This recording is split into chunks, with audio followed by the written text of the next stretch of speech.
Welcome back. In this session, we will continue with the examples of discrete time series transform. I will solve one important problem today.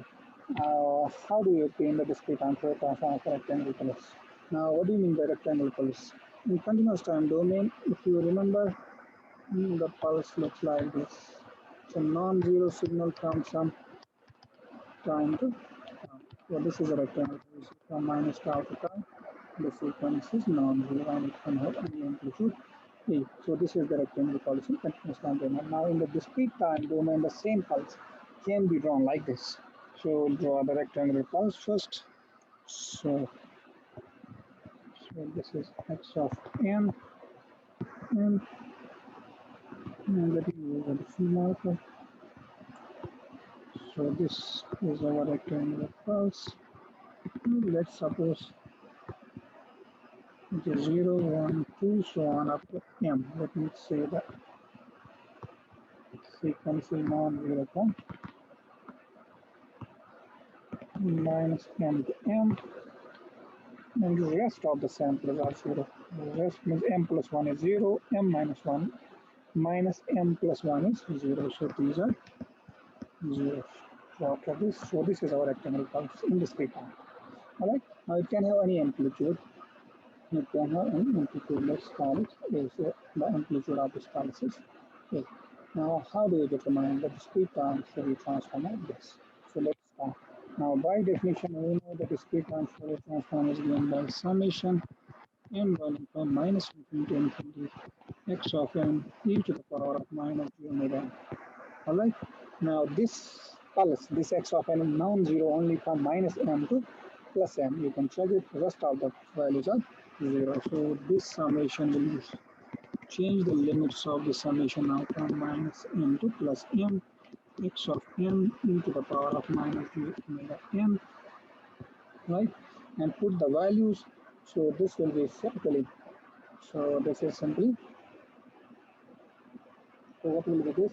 This will be simply, so the summation values from this, and the amplitude, what's the value of this? This is simply A. So you can replace it, you can say this is summation m running from minus m to m A times e to the power of minus j omega n. I'm taking A outside. So let's take A outside. This will be A summation m running from not minus infinity, but from minus m to m e to the power of minus j omega n. Now, how do we solve this summation? So how do we solve this summation? We're going to make one substitution. So let's do one simple substitution here. Let's put m, small m, equal to n plus m. Let's substitute this. In this summation, let's substitute this. So before I do the substitution, let's see the limits.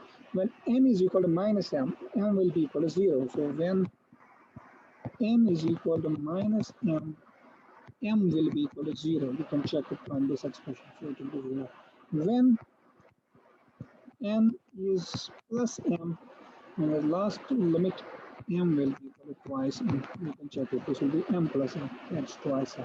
So substituting this, will get x of omega as a times summation m goes from 0 to 2m e to the power of minus j. N is, from this we can get n is equal to m minus n, right? So put n is equal to m minus m, and you can write it like this. This is summation. We're simply trying to get the value of the summation. That's the goal here. So this will be e to the power of minus j omega m e to the power of, I'm going to separate the term, j omega plus m. You can check this will be plus m, j omega plus m, right? There is no m contained in this, so you can take it out. So we can write x of omega is equal to a times e to the power of j omega m summation m running from 0 to 2m e to the power of minus j omega. Now, you can see this is the sum of m to m terms, and these are, let We expand the summation, so it will be 1 plus e to the power of minus j omega. M is 1, so it will be 1 e to the power of minus 2j omega when m is 2, plus so on, plus so on. So you can see it becomes a GP with common ratio. R is equal to e to the power of minus j omega. So you can see it becomes a GP with a common ratio is equal to this. And the last term will be e to the power of twice m. So we know the sum of a GP. We know the sum of a GP is, if the GP looks like this, if we write on this side, so if GP looks like A, let's not say A, let me say like this, 1 plus R square plus R cube plus so on up to R is for n. So we know the sum of the GP will be 1 minus R is for n plus 1 divided by 1 minus R. So this is the GP. So this is our GP. So this is the GP, right? So suppose you're using this here, so we'll say x of omega. From this, we'll say x of omega e to the power of g omega m. This will be 1 minus, right? I hope I'm doing right. E to the power of minus g omega, then whole raised power n plus 1. Here the last term is 2m. So it will be 2m plus 1. So it will be 2m plus 1. So last term will be n plus 1 actually, but here the last term is 2m. So it will be 2m plus 1 divided by 1 minus e to the power of minus j omega 1 minus r. Alright, so this is the this summation is equal to this. Alright, now let me do some simplification. You can keep it like this and leave it there, but let's do some simplification. Let's see what will this converge to. So this is a e to the power of j omega m. Now what I'm going to do, I'm going to take e to the power of j omega by 2m plus 1 common from this. So this will be simply like this, e to the power of j omega by 2m plus 1. So I'm taking half common from this. So what will happen to this? This will be e to the power of, so this is minus, this will be plus. Please check it whether I have done it right or wrong. Please check it. This will be 2. So when this comes inside this will be again 1, and this will be e to the power of minus j omega 2m plus 1. Because these two half components will add. Then in the denominator what we have, we again take one term common from this, that is j omega by 2, and write it like e to the power of j omega by 2 minus e to the power of minus j omega by 2. So please check this what I have done right. So this is this term. Alright, now before I simplify this outside, let me simplify this first outside. So this will be e to the power of minus j omega m. Then we add this term, this will be minus j omega by 2m minus j omega by 2 j omega by 2, right?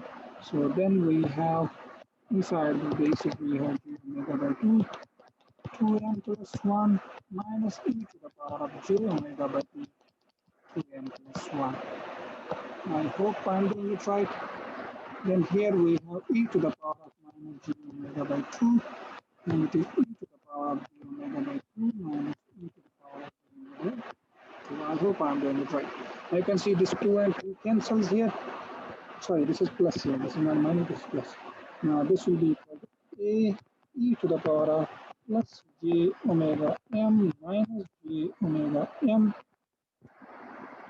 minus e to the, sorry, not e to the power, minus j omega by 2. Now this is minus here. When it goes to the numerator, it will be plus. So it will be j omega by 2. You can check it. This term I have brought in numerator sign. Please check it. Please have a look. Don't confuse yourself. Please have a look whether I have done it right or wrong.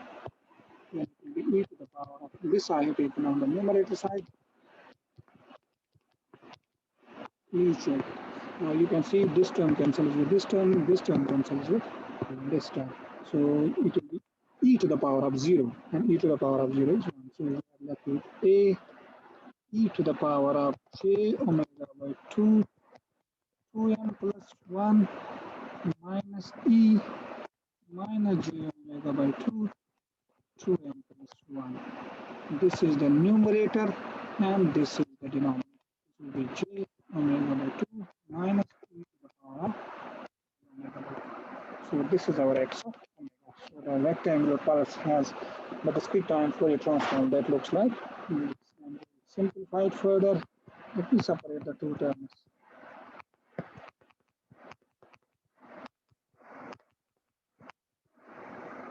So is the numerator and denominator. Now if this is my numerator and my denominator, I will write it like this.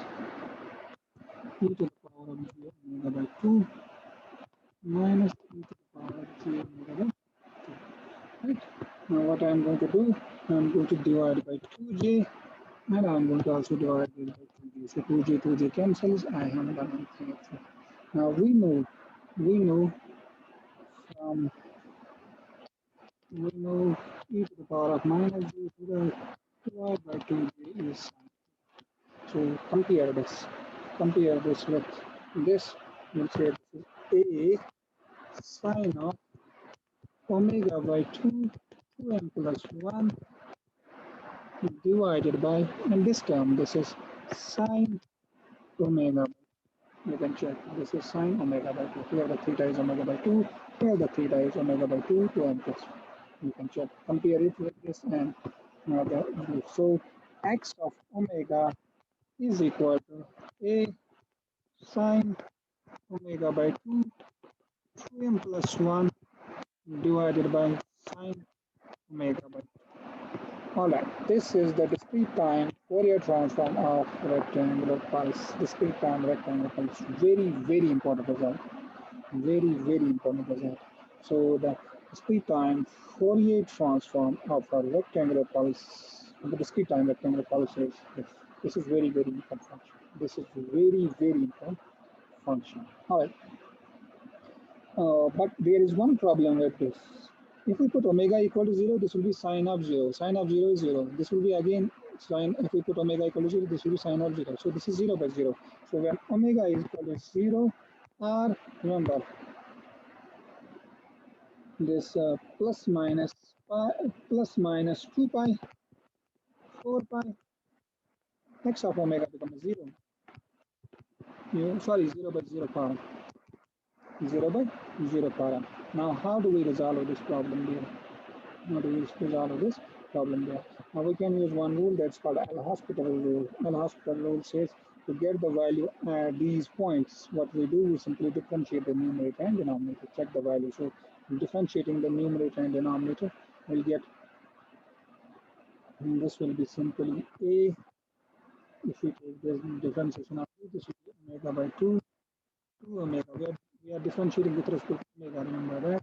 So this will be 1 by 2, 2 and plus 1, and this will be cos omega by 2, and the differentiation of this is 1 by 2.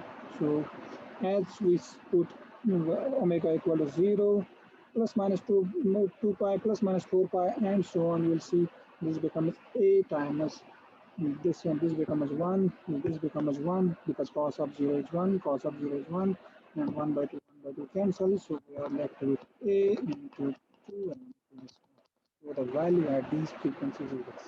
So in short, x of omega, so our x of omega is a sine omega by 2, 2m plus 1 divided by sine omega by 2 when omega is not equal to 0, 2 pi, plus minus 2 pi, actually, plus minus 2 pi, plus minus 4 pi, and so on. And this is equal to a into 2m plus 1 when omega is equal to 0, plus minus 2 pi, plus minus 4 pi, plus minus 6 pi, and so on. You can check. Please have a look. So this is the discrete time Fourier transform of a rectangular pulse. This is the discrete time Fourier transform of a rectangular pulse. Let's have a look. Have a look at this. So this is the discrete time Fourier transform of the rectangular pulse whose amplitude is A, minus M plus M. So this is the result. Now let me go to MATLAB to plot the result. So what we'll do, we'll plot this expression. So we'll plot this expression. Let's plot this expression. MATLAB minus pi to plus pi. Alright. So let me go to MATLAB.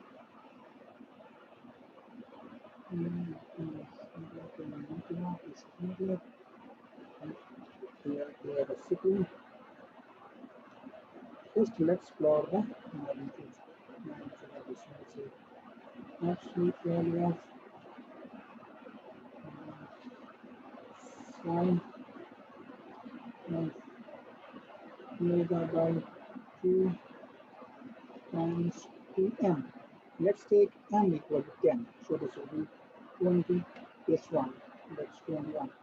Let's take m somewhere else. So we can substitute m is equal to 20. So let me take it to 20. So this pulse is varying from minus 20 plus 20. So the duration of this pulse is 21, or you can say minus 20 plus 20. Alright, so let's plot the magnitude of this. So f plot. Let me use the set plot function. Let this be 1. Let me say 1 is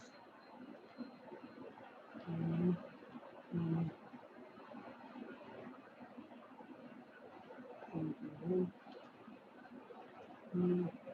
Let me define the time sequence from minus 10 to 10. Alright. So 10 to 10. And to create this, what we are going to do, use a shortening. Suppose x is, let's suppose x is, this please bear with me. Let's suppose x is 0, 0, 0, 0, 0, 3 centimeters, 1, 1, 4, 5, 6, 7, 8, 9, 10, 11. So these are 1, 2, 3, 4, 5, 6, 7, 8, 9, 10, 11, then 0, 0, and 0. So what I'm going to do, I have the sequence is that this is minus 5, minus 4, minus 6, minus 7, minus 6. So m will be 1. Okay, I hope I'm doing right. Let me do some plot. Subplot 3, 1,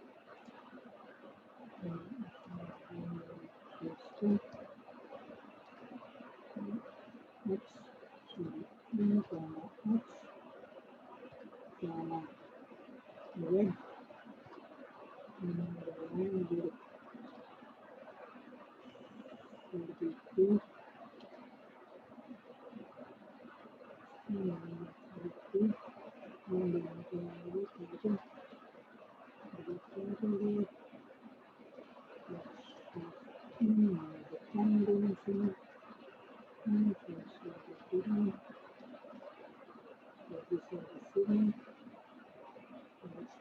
42 our m changes from 5.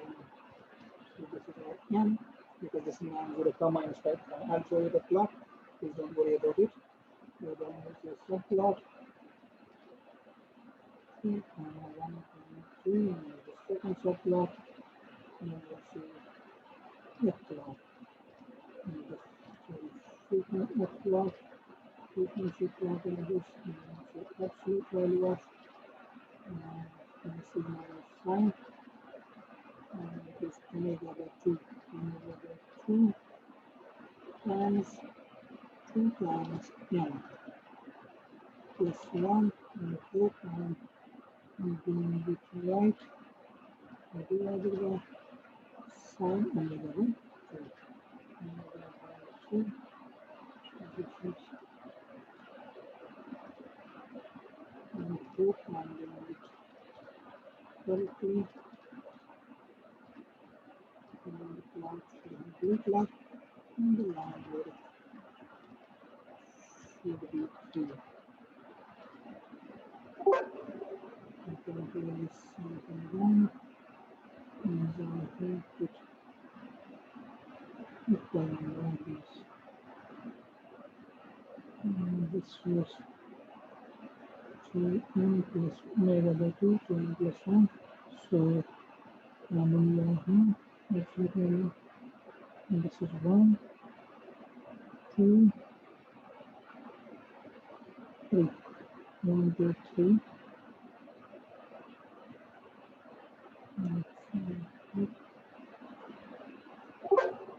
There's something wrong with me.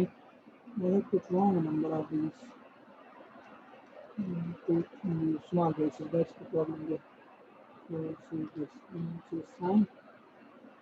And there is one more. There's A. Let's suppose A is 2. Please take A equal to 2. So let's suppose A is 2. So let's see. A is 2. Then sign. Sign A by 2. And let's see it is 2. N plus 1.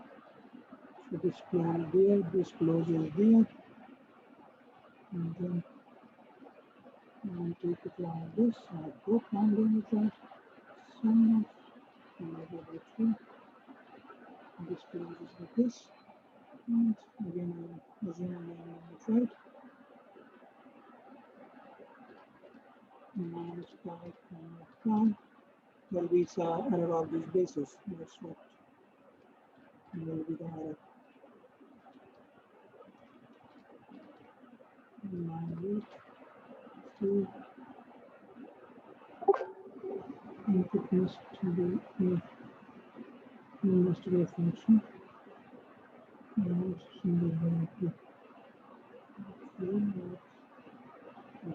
so I'm just saying that this should be minus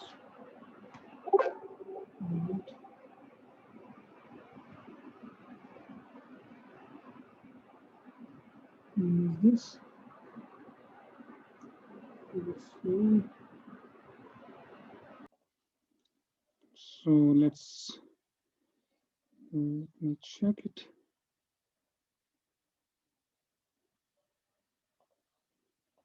So what is the problem? It's assuming that m is, there are two variables, so let me say m is 5. I hope it's doing it right.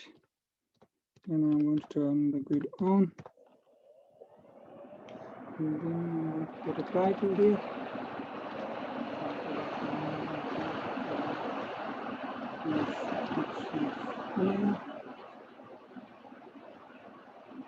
And then it's a subplot.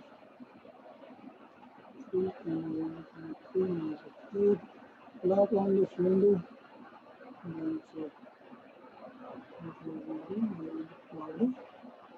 phase.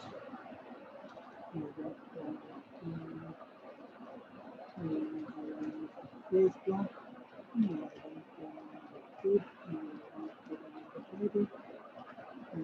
Title. So it is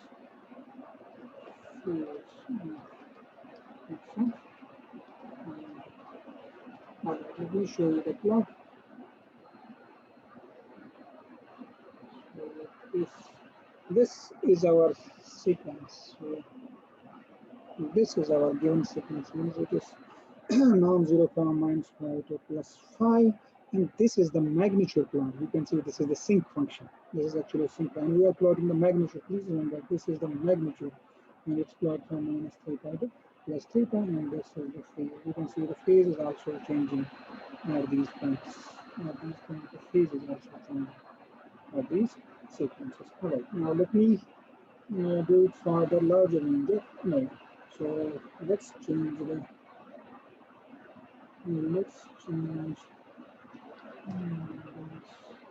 the range of omega Let's do minus 4 2.2 plus 4. So this is 2.8.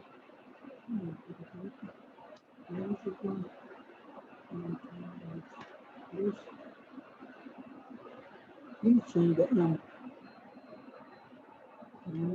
Yourself then slash good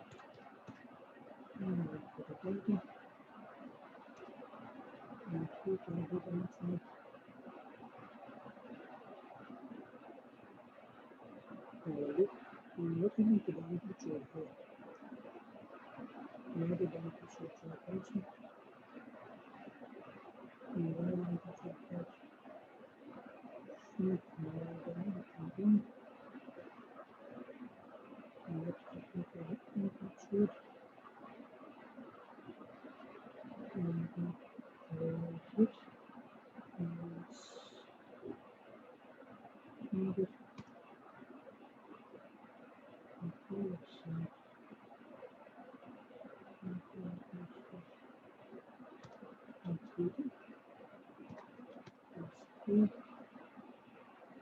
and you look at the magnitude spectrum of this.